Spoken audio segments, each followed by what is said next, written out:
Tukisonga mbele ni kwamba Baraza la Kitaifa la Makanisa nchini NCCK tawi la Isiolo limeelezea wasiwasi wake kuhusu ongezeko la visa vya uhalifu unaotekelezwa na makundi ya wahuni, likionya kwamba ghasia za kisiasa sasa zimeanza kuingia hata makanisani, huku kampeni za uchaguzi mkuu wa mwaka ujao zikishika kasi. Viongozi wa kidini wamewataka wanasiasa kuheshimu kanisa, wakisisitiza kwamba wanaweza kushiriki ibada kama waumini wengine, lakini wasitumie makanisa kama majukwaa ya siasa wala kuwasili wakiwa na makundi makubwa ya wafuasi.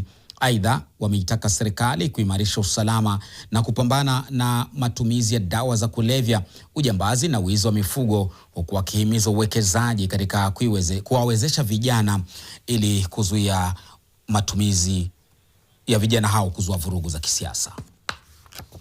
Sisi wachungaji tutahakikisha ya kwamba siasa haifanyiki katika kanisa, na hata wanasiasa wakitaka kukuja kufanya kampeni katika kanisa, tunawaambia mtu akuje akiwa yeye peke yake, aombe Mungu yule ambaye wengine wanaomba.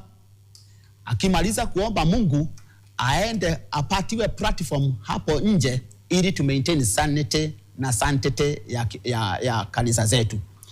Tunaona mambo ya kutumika vibaya imekuwa mingi sana, especially kwa kaunti zote. Unashindwa kesho ni nani atakuwa kiongozi wa taifa hili la Kenya, ambalo limefanya ama limetufanya tuwe na wasiwasi. Watu wanapenda kuleta guns, na hiyo guns sasa wanakuja kufuruga watu. Watu wengi wamepata walemavu kupitia hiyo. Kwa ajili wengine wanapigwa mawe, wengine wanafunjwa mkono na mguu, na hiyo yote ni hasara sasa hiyo maguns wameleta.